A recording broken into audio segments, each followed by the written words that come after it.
You are Locked On Wolves POSTCAST, part of Locked On Minnesota on the Locked On Podcast Network. Your team every day. T-Wolves cruise past Cooper Flagg and the Mavs. T-Wolves get a little momentum back tonight. 120-96, that's your final. They moved to 9-5 on the year. What's going on back in the lab?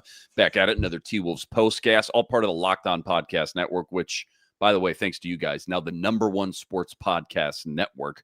That's Jack Borman, Wolves expert, NBA expert. Give him a follow on X at JRBorman13. I'm Luke Inman at Luke_Spinman. Got to follow our guy as well, Ben Beacon, host of the Locked On Timberwolves show. Remember to like and subscribe. Find all the video on the Locked On Wolves YouTube channel and, of course, all the audio wherever you find your podcast. Lots to get into, Jack. 2 words, Naz Reid.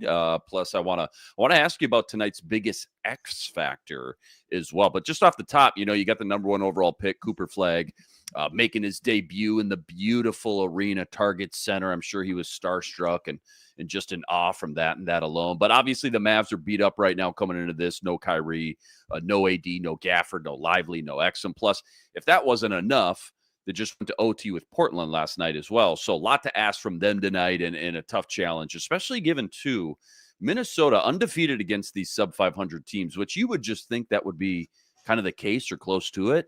When you think back to last year, there wasn't as many gimmies as maybe we assumed heading in night to night, game to game. So big picture, kind of knee-jerk reaction just to kick things off.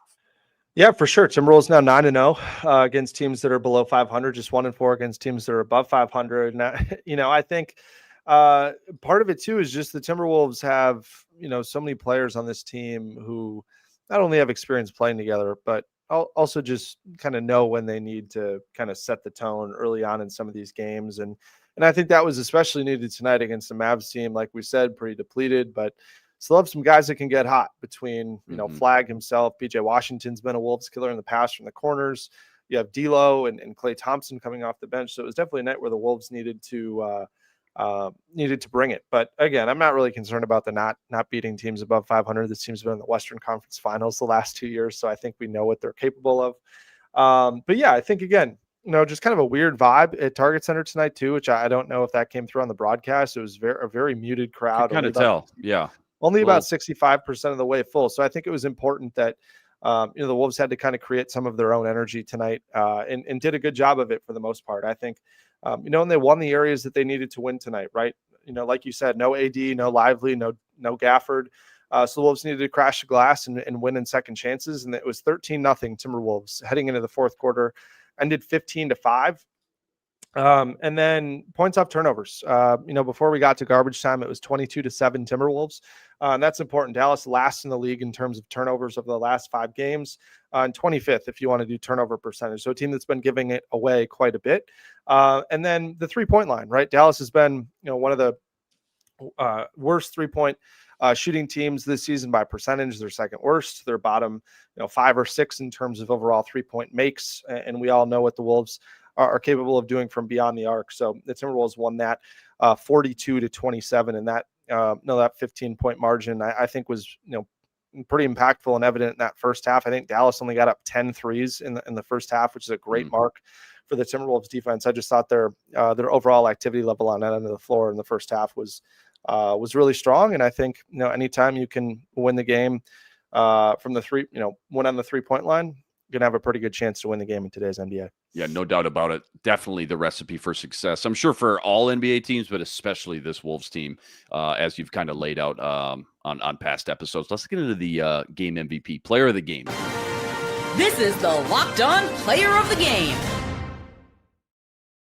How about tonight's game MVP, Jack? 6 players in double figures, but only one guy with 20 plus. Pretty cut and dry tonight, or kind of tough to pick?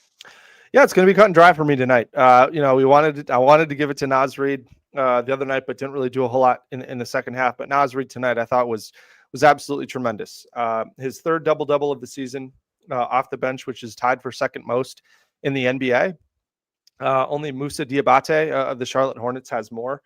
And I just think for Naz, again, got off to a really hot start for the second game in a row. I really liked the kind of the way that the Timberwolves approached getting Naz Reid in the game, right? We all know that Naz Reid can really shoot the leather off of it from 3.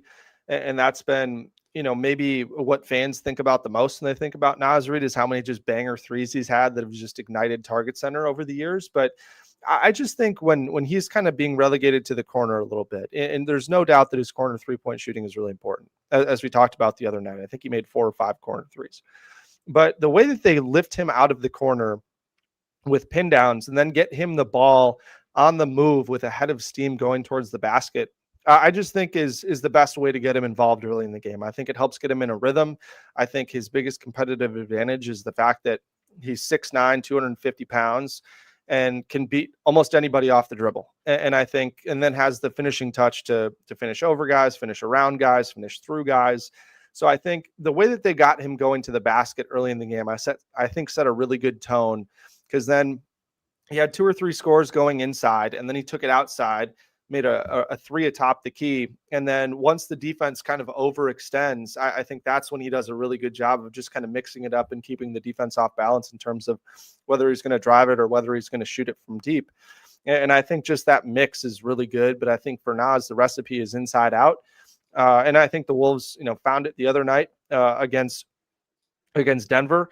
And then they found it again tonight, getting him on the move. So I love the game tonight from Naz Reid. His defensive activity has been really good for the last 2-ish weeks after a tough start to the season there. And I think his defensive energy kind of caught up before his offensive production. But I think, again, when you're impacting the game on defense, you're bringing good energy to the game.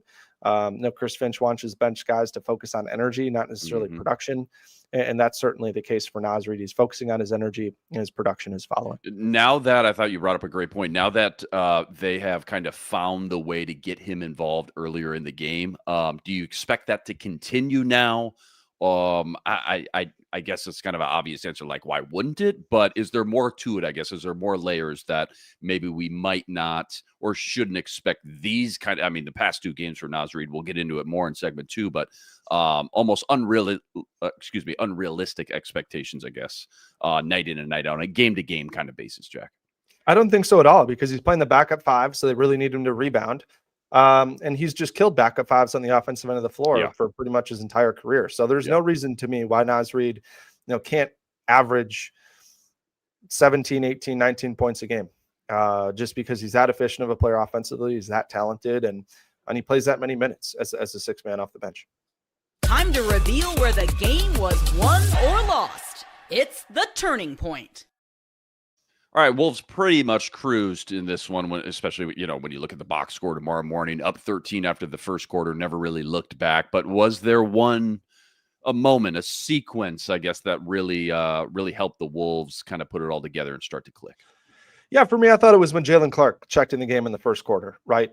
I think that was when the energy totally shifted. It's not to say the Timberwolves had bad energy. I just don't think the energy that they brought was good enough. They kind of let this Mavs team hang around, and I think you don't want to give teams like that hope or make them feel like they're still in the game, because the longer they linger, the more dangerous they get. And I think Jalen Clark was just kind of like a human espresso shot for the Timberwolves. They won the final 3:38 of that first quarter while he was out there, 13-4. Dallas went 1 of 4 from the floor. They had 4 turnovers, scored, like I said, just 4 points over that stretch. And I just think his defensive activity leaps off the court in a way like an offensive superstar's kind of talent leaps off the court. Like, think about a Kyrie Irving with his ball handling and shooting, or Zion with his athleticism. Those guys just pop the second. Elite traits, right? Elite. Yeah, elite. For sure. Yeah. And I think Jalen Clark just moves so much differently than like 99% of the guys in the league do defensively. And he just has his way of getting his hands on, so many passes, getting his hands in to poke the ball away and just kind of disrupt the rhythm of the offense, and just kills so many possessions for opposing teams that way. And now has really started to disrupt things in the backcourt too. Forced another backcourt turnover tonight. And the Wolves, with Jalen Clark on the floor in his 19 minutes, they had a 76.2 defensive rating, which is absolutely incredible. They had a plus 34 net rating, and they rebounded 90% of the Mavericks' missed shots, which is a fantastic mark. Anything above 72, 73% is really good in today's NBA.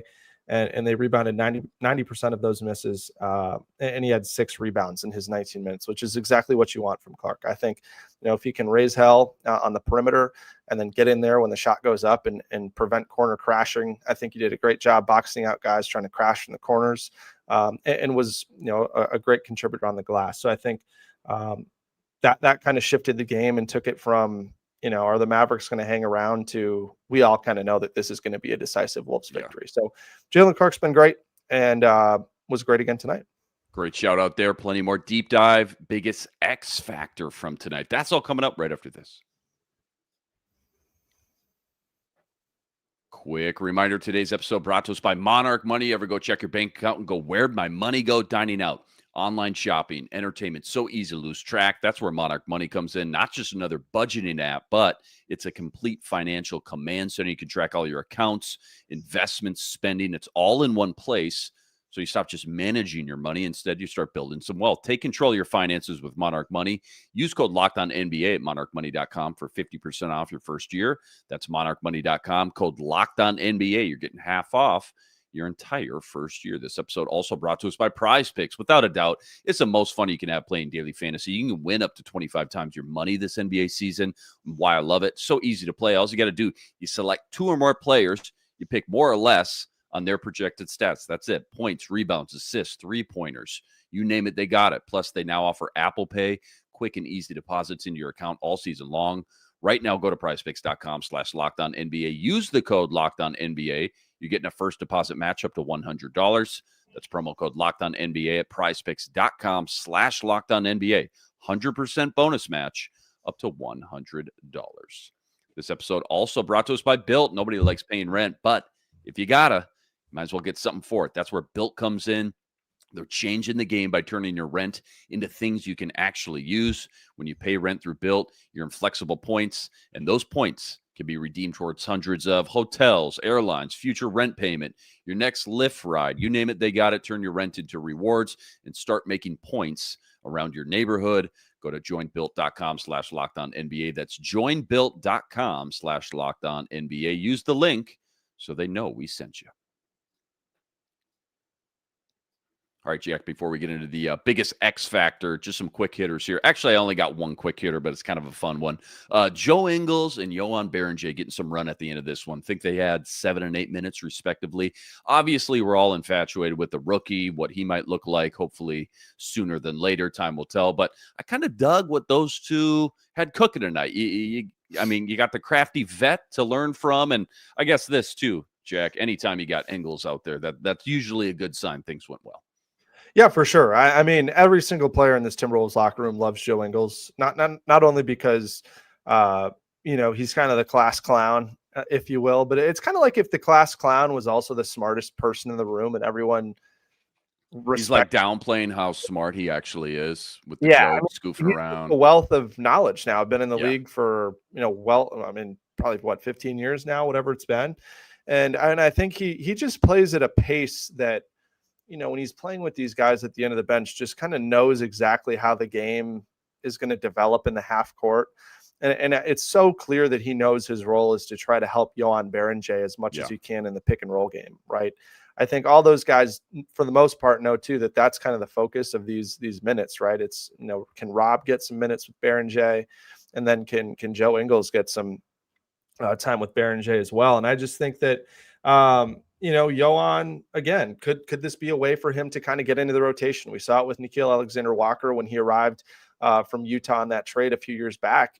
He was not in the rotation when he first arrived, but he played so well in garbage time minutes, especially on the defensive end of the floor, that Chris Finch turned to him and never really looked back for the remainder of his Timberwolves career. And I think that could potentially be the same for Berenger. And I love the way that the Wolves are just trying to get his feet wet as best they can in all the time that he's out there on the court, right? Mm-hmm. I mean, they're being really effective and intentional with the minutes out there. And Joe Ingles is a great vet to learn alongside. And I think the way that he just kind of can manipulate what they're doing on the offensive end of the floor to get Berenger the ball and allow him to kind of grow and play through it, I think is super important. And then on the other end of the floor, I thought he was really competitive on the defensive glass, had a huge block, and just, I think is super athletic and has great hands, which is exactly what you want for a guy that's going to have that role as kind of a rim running big who can catch it in the pocket on the offensive end and then hopefully anchor things in the defensive end of the floor. So that was really fun to watch. And yeah, I think, again, I think it's a matter of when, not if, that we see Johan Berenjay play some real minutes at some point. Can't wait. It's time to reveal who made the biggest under-the-radar impact with today's X Factor. It's going to be a trivia answer someday, Jack. Our very first X Factor all time. This show, number one in the record books. You know him. I love him. Who is it and why? Yeah, for me tonight, it's Dante DiVincenzo. I think when Dante is flying around defensively, he's getting in transition, he's throwing hit-ahead passes. That's when he constantly looks for Julius Randle and vice versa. And then he gets competitive on the glass. I just think it's a great sign for the Wolves. And then if you can layer in shooting threes over the top of zone defenses and making corner threes when Ant or Julius is playing in the middle of the floor and kicks it out, I think that's just kind of the cherry on top. I think there's so many things that Dante can bring to this team without necessarily making his threes. And tonight he happened to be doing both of those things from the jump, and it really stood out. Right, last night, or a couple nights ago, we saw Denver. They don't really have a guy who can guard Ant one-on-one. So what do? They go to a 2-3 zone and kind of took some of the air out of the Timberwolves offensive balloon. And then tonight, what happens? The Mavericks open in a 2-3 zone, and Dante shoots right over the top of it to kind of open the scoring. So I think he's kind of a barometer for, the manner in which the Timberwolves are playing. I think he's a guy who thrives when you can get in transition and play, and the game gets a little bit chaotic. And, there was some of that in the first half tonight. And so I think it was just great to see Dante put together another huge game. He had 14 points, made 4 of his 8 shots, had 5 rebounds, but he was a plus 35 in his 26 minutes, which was the best of any Timberwolves player out there. And it sure felt like that. It felt like he was everywhere, and especially defensively too. The way he locked up D'Angelo Russell in that first half was fun to watch. Yeah, I know it's the Mavs, beat up Mavs, but between Nas just flipping this switch the past 2 games, then Dante just game by game, just starting to click and heat up. That's a pretty scary combo coming off the bench for any opponent. This is what you'll be talking about. Here's what we'll be talking about. 2 words, right? Naz Reid. It's got to be. Can't say enough. Again, what he's brought to the table the past 2 games. And again, just really flip that switch, it feels like. Yeah, I'd posit another one. Second time in 3 games, the opponent has gone bricking for chicken in the fourth quarter. As I was making my way back here during the under 7 timeout, I passed Anthony Edwards in the hallway, and as he missed the second free throw, and Ant's just jumping around in the hallway with nobody there about bricking for chicken, which was great. He had already given his jersey. That's to how a, you know to a he's young a real fan. one. Yeah, he'd already given his jersey to a young fan by the 5:30 mark of the fourth quarter, and that's how you know it's been a good night. But yeah, I think tonight. Tomorrow, what we'll be talking about as well is you've got Naz Reid and you've got Jalen Clark off the bench, and it's just what other production are you going to get besides those 2 guys? And I think pregame, I asked Chris Finch. The Timberwolves have been elite when they have either 4 or 5 starters on the floor. They've had among the best offensive rating, among the best net rating of any starting 5. And then, when you have those 4 plus Nas or those 4 plus Mike, they've been great. But when they only have 2 or 3 starters on the floor in those blended lineups, they've been getting killed. And so I asked Finchy about that, and he said, we're at the point where you can start to read into these numbers a little bit more, meaning that it's, 10, 12 games. Bigger sample size now. Yeah. Yeah. He continued by saying, we're well aware of those. Our challenge right now is to get our guys from the bench up to speed. That takes some time too, end quote. And so I think that's also partially, has to do with, Rob being young and TJ still coming back from that foot injury. TJ had, kind of a wrap of some sorts, kind of like a pre-wrap medical tape around that left foot that he has. So he's set to be reevaluated here at the end of this week. So we'll see what comes of that. But I think, again, beyond Nas and Jalen, Nas hopefully taking the load offensively, Jalen taking the load defensively. It's just a matter of, are we going to get Mike Conley making threes? Are we going to get TJ coming for 12 points? Are we going to get a good Rob night? I think that's what we're kind of wondering right now. Great stuff as always, man. T-Wolves dominate. They cruise past a very banged-up Dallas team. 120-96, that's your final. 9-5 now on the year. Much love to all you guys, all the everydayers out there that always make us your first listen, and all you guys coming in the chat with us from game to game as well. Like and subscribe if you haven't already, and go follow Jack, please, at JR Borman 13. We'll catch you Wednesday, last of this 4-game homestand. That's versus Washington, and that's a 7 p.m. tip. Until then, signing out.